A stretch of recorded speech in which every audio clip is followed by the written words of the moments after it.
నమస్తే, welcome to JP9 news bulletin. ముందుగా headlines చూద్దాం.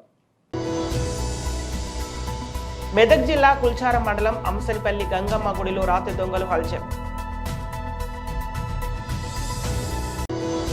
కేస్లాపూర్ నాగోబ జాతర పుష్యమాసం రావడంతో జాతర ప్రారంభానికి ముందడుగులు వేస్తోంది.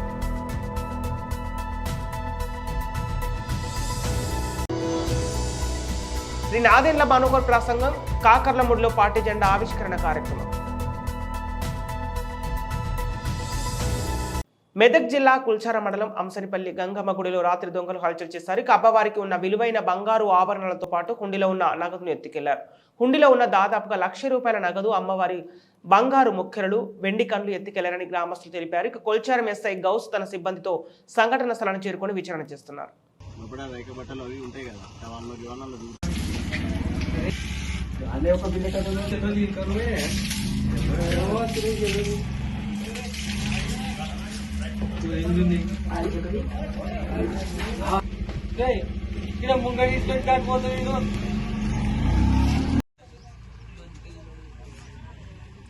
పోలీసులు వచ్చి చూసుకుంటే ఫింగర్ ప్రింట్స్ అనేవి కదా, ఇది మనం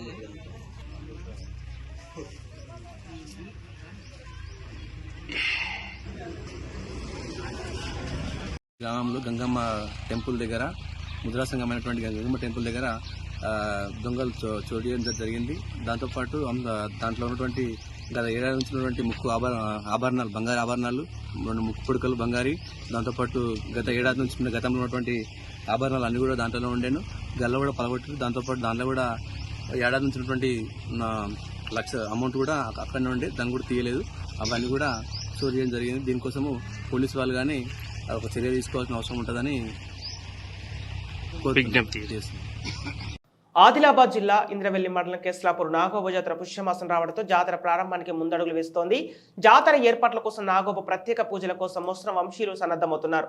ఈ నెల 13న నెలవంక చూసిన ముస్లిం వంశీయులు నాగోబను దర్శించుకొని ఈ రోజు నాగోబ జాతర ప్రచారం కోసం ఏర్పాట్లలో భాగంగా ప్రత్యేక ప్రచార వాహనం ఎడ్లబండిలో ముస్లిం వంశ పెద్దలు కటోడా కేసు, పర్దాన్ దాదారావులు కలిసి ఎడ్లబండిపై బయలుదేరి వెళ్లారు. కేస్లాపూర్ నాగోబ జాతర ప్రచార రథాన్ని గ్రామ పటేల్ నాగోబ ఆలయ పీఠాధిపతి మోస్రం వెంకట్రావుతో కలిసి మోస్రం వంశస్థులు ప్రారంభించారు. గ్రామ దేవతలకు ఆదివాసులు సాంప్రదాయ పూజలు నిర్వహించి అనంతరం రథయాత్రను ప్రారంభించారు. ఫిబ్రవరి 9న ప్రారంభమయ్యే కేస్లాపూర్ నాగోబ జాతర కోసం మోస్రం వంశీయులు నెల రోజుల ముందే గ్రామాల్లో ప్రచారం నిర్వహిస్తున్నారు. ఈ ప్రచారంలో భాగంగా ఇచ్చోడ మండలం సిరికొండలో బస చేసి నాగోబ పూజల కోసం సమకూర్చుకునేందుకు అవసరమయ్యే కుండల కోసం సిరికొండ కుమారులకు కుండలు తయారు చేయడానికి ఆర్డర్ ఇచ్చి సోయంగూడ నుండి గిన్నెర, కెస్లగూడ్, సాలెగూడ, పొల్లుగూడ, వడగావ్, ఓల్మద్రిలో ఈ నెల 21న గంగాజలం కోసం అందరూ రావాలని ప్రచారం నిర్వహిస్తూ ప్రచార రథం కేస్లాపూర్కు చేరుకుంటుంది. జనవరి 21న గంగాజలం కోసం మోస్రం వంశీయులు మంచిర్యాల జిల్లా జన్నార మండలంలోని అస్తల మడుగుకు బయలుదేరనున్నారు. ఎక్కడెక్కడ ప్రచారం నిర్వహిస్తున్నారో ఆయా గ్రామస్తులకు వారికి స్వాగతం పలికి ఆహ్వానిస్తూ వారికి భోజన సౌకర్యాలతో పాటు అన్ని విధాల జాతర ఏర్పాట్లను సమకూర్చే వస్తువుల సేకరణ కోసం అందించి వారికి ఆదివాసీ సాంప్రదాయాలతో ఒకరికొకరు కలుసుకొని మర్యాదపూర్వకంగా కలుసుకొని జాతరకు వస్తామని సాగనంపుతున్నారు. ఇలా తమ పూర్వీకుల నుండి ఈ ఎడ్ల బండ్లపై నాగోబ జాతర ప్రచారం కొనసాగుతూ వస్తుందని, నేటికి తామంతా ఇలాగే ప్రచారం నిర్వహిస్తున్నామని ముస్లిం వంశీయులు తెలుపుతున్నారు.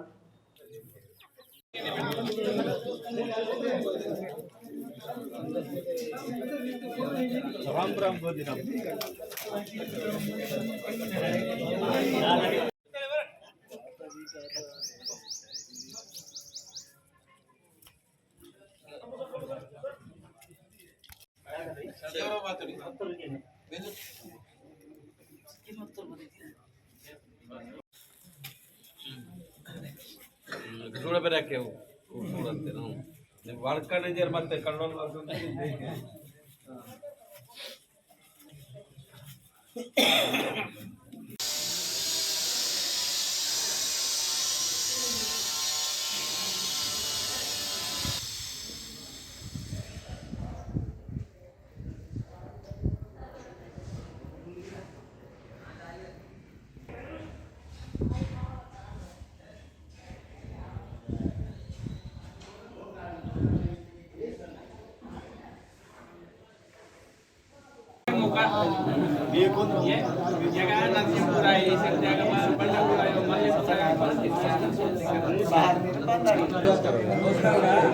శ్రీ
నాదెండ్ల మనోహర్ గారి ప్రసంగం కాకర్లమూడులో పార్టీ జెండా ఆవిష్కరణ కార్యక్రమం.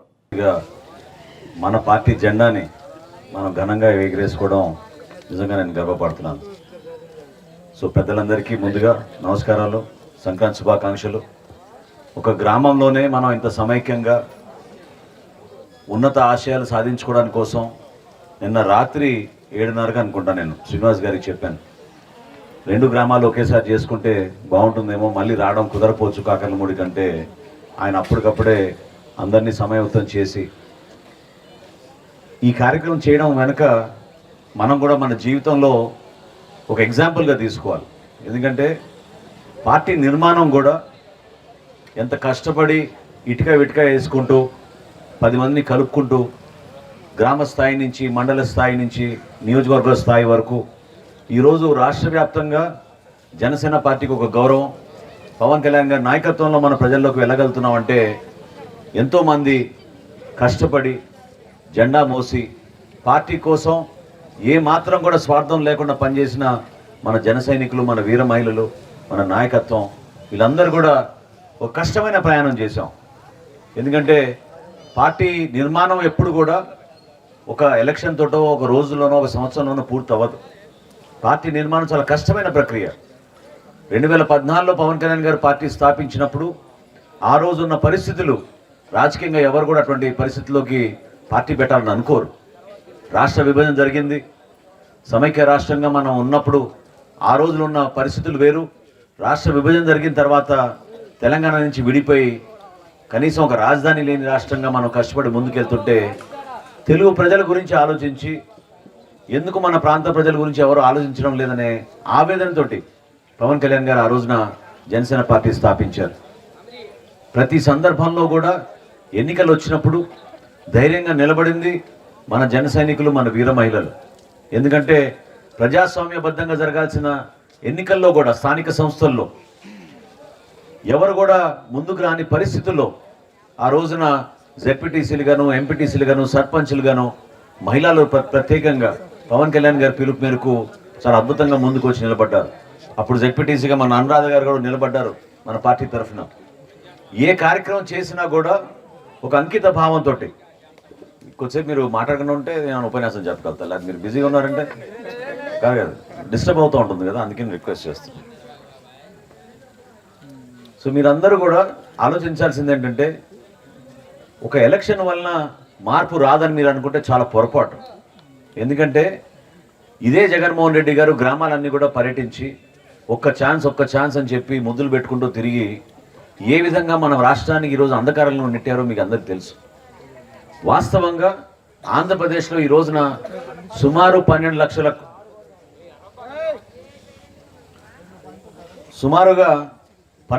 కోట్ల రూపాయలు మనం అప్పులు చేసాం ఈ 5 సంవత్సరాల్లో.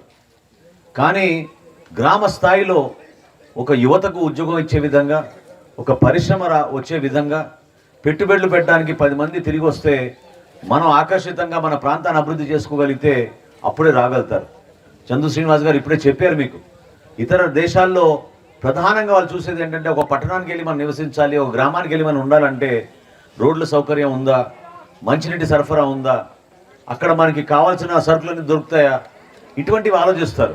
అసలు మన దగ్గర మన గ్రామీణ ప్రాంతాల్లో ఇప్పుడు ఇందాక కాకర్లమూడికి వచ్చే రహదారి ఏ విధంగా మారిపోయిందో మీరే చూశారు.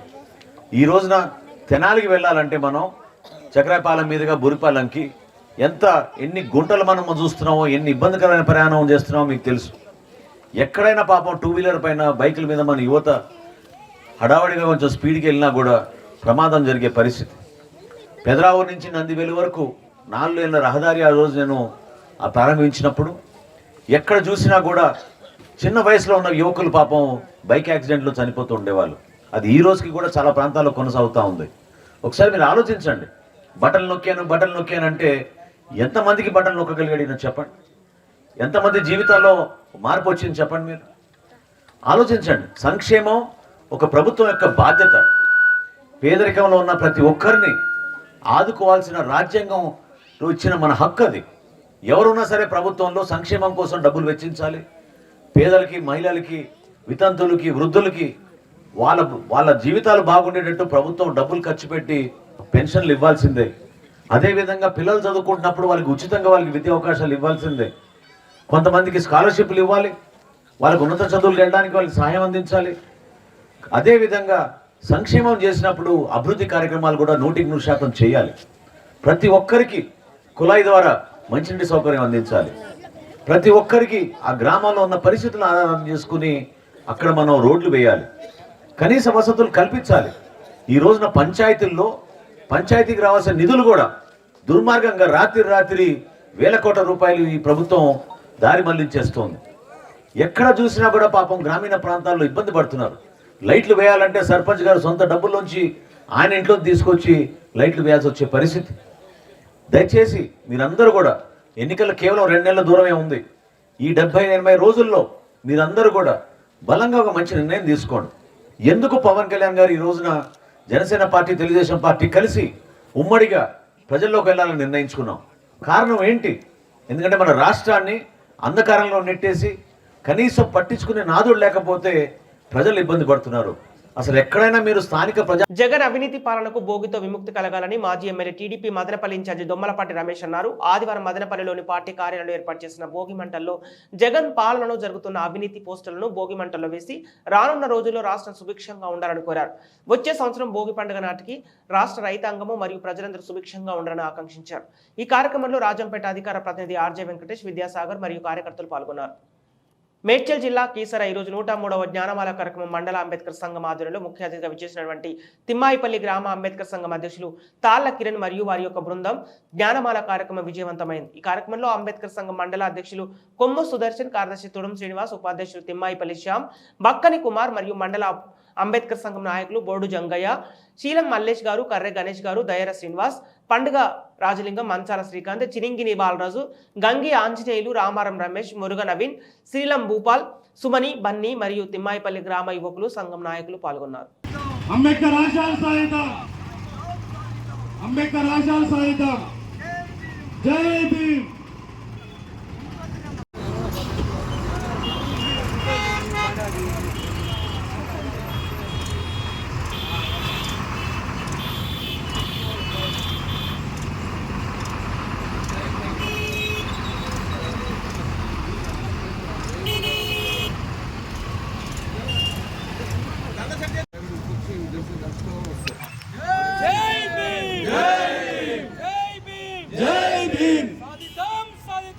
అంబేద్కర్ ఆశయాలు సాధిద్దాం, అంబేద్కర్ ఆశయాలు సాధిద్దాం.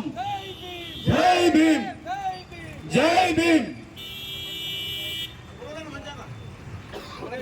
నల్లా వెంకటరెడ్డి అన్న గారికి స్వాగతం.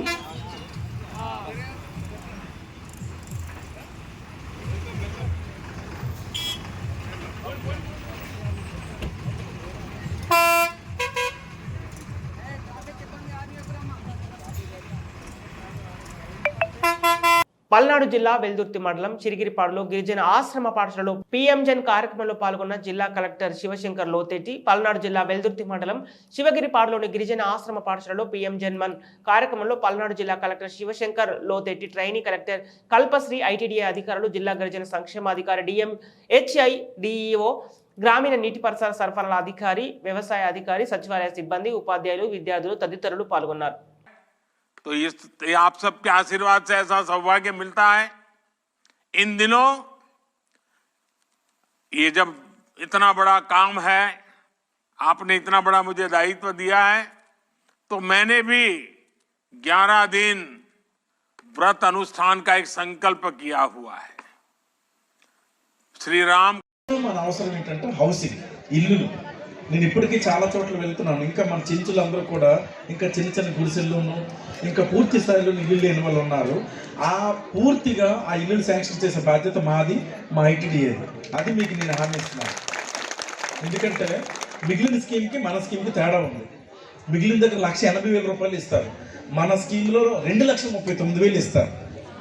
అర్థమవుతుందమ్మా? సో ఎవరైనా సరే ఇల్లు లేని వాళ్ళు ఉంటే మాత్రం ఖచ్చితంగా అది మన సర్వేలో వచ్చేటట్టుగా చూసుకోండి, ఆ సర్వేలో రిజిస్ట్రేషన్ అయినట్టుగా చూసుకోండి.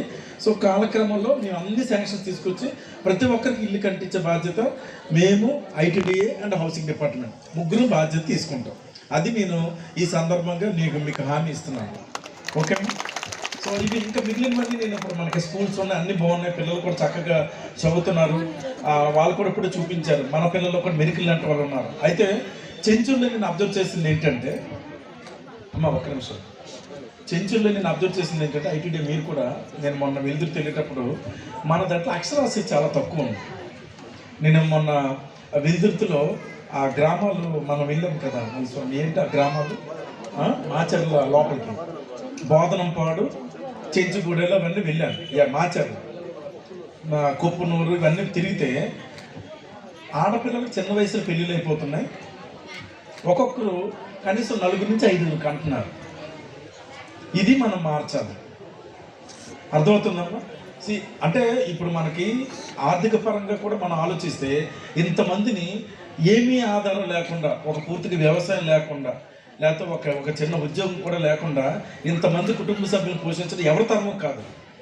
కాకపోతే ఏంటంటే అవగాహన లేకపోతే పిల్లలు ఒక ఆస్తిలాగా భావించో మరి ఏంటో తెలియదు.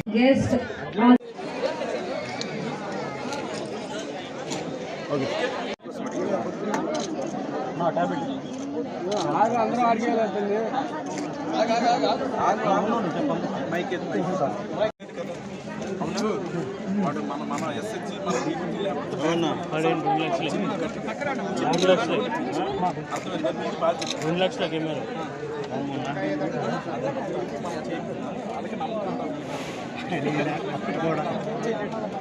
అది డబ్బులు కావాలా, నీకైతే సీఎం మళ్ళీ వస్తారు కదా, అప్పుడు నాకు పిలిపించి సీఎం గారు ఎంత కొంత ఆర్థిక సాయం చేస్తాను.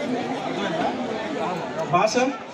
పల్నాడు జిల్లా రాజుపాల మండలంలోని కోటనెమలిపురి గ్రామంలో వెన్నరామిరెడ్డి ఆధ్వర్యంలో సత్తెనపల్లి నియోజకవర్గ స్థానిక వైసీపీ నాయకులు కార్యకర్తలు అసమ్మతి వ్యక్తం చేస్తూ మీడియా సమావేశం ఏర్పాటు చేశారు. ఈ సమావేశంలో వెన్నరామిరెడ్డి మాట్లాడుతూ రానున్న స్థానిక ఎన్నికల్లో సత్తెనపల్లి నియోజకవర్గ టికెట్ను అంబటి ఇచ్చే ముందు అధిష్టానం మరొకసారి పునఃపరిశీలన చేయాలని, రాష్ట్ర ముఖ్యమంత్రికి మేము విన్నవించుకునేది ఒక్కటే, ప్రజలు కార్యకర్తలు అవసరం లేని అంబటి రాంబాబు మాకు అవసరం లేదని, పార్టీ కోసం అంబటి ఏమన్నా కష్టపడి ఉంటే అధిష్టానం ఆలోచించి తమ దగ్గర ఉంచుకోండి, కానీ మా సత్తెనపల్లి టికెట్ ఇచ్చి మా నెత్తిపై రుద్దొద్దని ఆవేదన వ్యక్తం చేస్తున్నారు.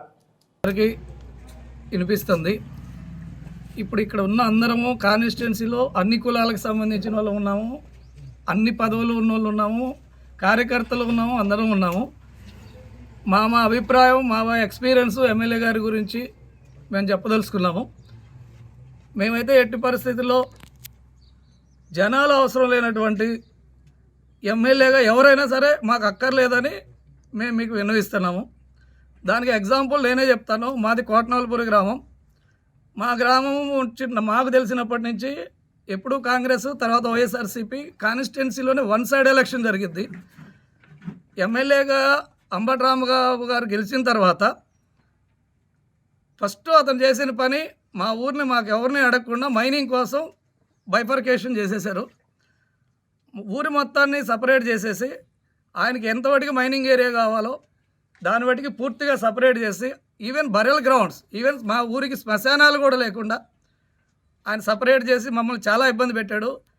తెలుగుదేశం వాళ్ళు పెట్టినా కూడా మేము బాధపడే వాళ్ళం కాదు, ఎందుకంటే మా ఊరి నుంచి ఎప్పుడూ వాళ్ళకి మెజారిటీ కానీ ఓట్లు కానీ ఎక్కువ లేవు. మేము అందరం ఎంతో కష్టపడి పార్టీ మాది, జగన్మోహన్ రెడ్డి గారిని గెలిపించుకోవాలి, ఎమ్మెల్యే ఎవరైనా సరే అని చెప్పి మేము చాలా కష్టపడి తిరిగి చేసాము. మేము ఆయనకి పర్సనల్గా కానీ మా వ్యక్తిగతంగా మేమేమి కోరికలు కోరింది ఏం లేదు.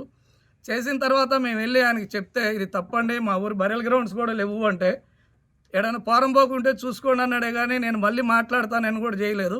మేము లాస్ట్ ఈ 4 సంవత్సరాల నుంచి కూడా ప్రతి విషయంలో మా ఊరికి జరిగిన అన్యాయం గురించి ఆయనకి ఎన్నోసార్లు విన్నవించాము. ఒక్క న్యాయం కూడా మాకు జరగలేదు. చివరికి మేము హైకోర్టుకి వెళ్ళి ప్రతి దాని మీద స్టే తెచ్చుకోవాల్సిన పరిస్థితి వచ్చింది. మాకు అర్థమైంది, గ్రామస్తులుగా మాకు అర్థమైంది ఏంటంటే అంబటి రాంబాబు గారికి జనాలు అవసరం లేదు, పార్టీ అవసరం లేదు. ఆయనకి మీకేమన్నా పార్టీకి మీకు ఆయన అవసరం ఉంటే మీరు ఏ పదవులైనా ఇవ్వండి, మీ పార్టీలో ఎక్కడైనా పెట్టుకోండి, మన పార్టీలో తప్పులేదు. కానీ జనాలు అవసరం లేని లీడర్ని మా మీద రుద్దితే మేమందరం తాడేపల్లి రాలేము, జగన్మోహన్ రెడ్డి గారిని కలవలేము, మా సమస్యలు చెప్పుకోలేము. ఉన్న లోకల్ ఎమ్మెల్యేగా ఆయన దగ్గరికి వెళ్తే మాకు సమాధానం ఇచ్చే పరిస్థితి లేదు, ఆఫీసులోకి రానిచ్చే పరిస్థితి లేదు. ఇలాంటి వాళ్ళకి మీరు ఎమ్మెల్యే టికెట్ ఇచ్చి మళ్ళీ మళ్ళీ మా మీద రుద్దాలనుకుంటే మేమైతే ఆయనకు చేసే ఉద్దేశం అయితే మాకు లేదు. మీకు ఎన్నో ఇవి రిపోర్ట్లు కూడా వచ్చి ఉండొచ్చు, ఐపాక్ వాళ్ళే కానివ్వండి, మిగతా వాళ్ళే కానివ్వండి, ఇంటెలిజెన్సీ కానీ వచ్చి ఉండొచ్చు. మీకు ఏదన్నా పార్టీలో ఆయన ఉండాలి కావాలి అని అనుకుంటే మీరు పార్టీ పరంగా మీరు ఏమైనా చేసుకోండి. కానీ మాకు అనునిత్యం మా జనాలకు అందుబాటులో ఉండే లీడర్ మాకు కావాలి.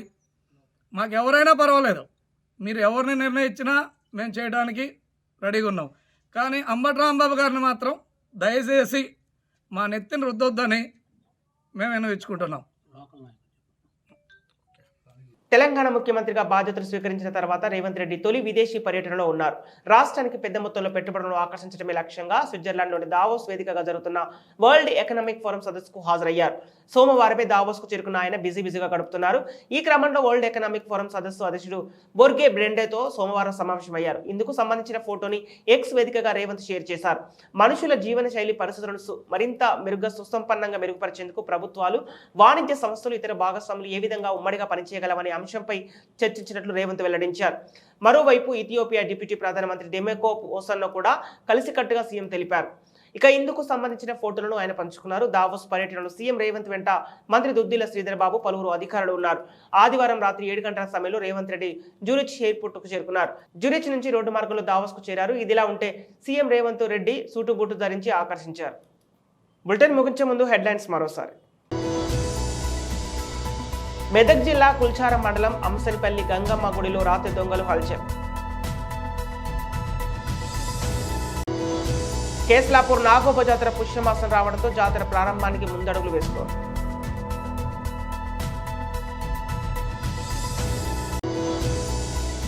శ్రీ నాదెండ్ల మనోహర్ ప్రసంగం, కాకర్లముడిలో పార్టీ జెండా ఆవిష్కరణ కార్యక్రమం. ఇవి ఈనాటి వార్తలు. మరో బులెటిన్తో మళ్ళీ కలుద్దాం.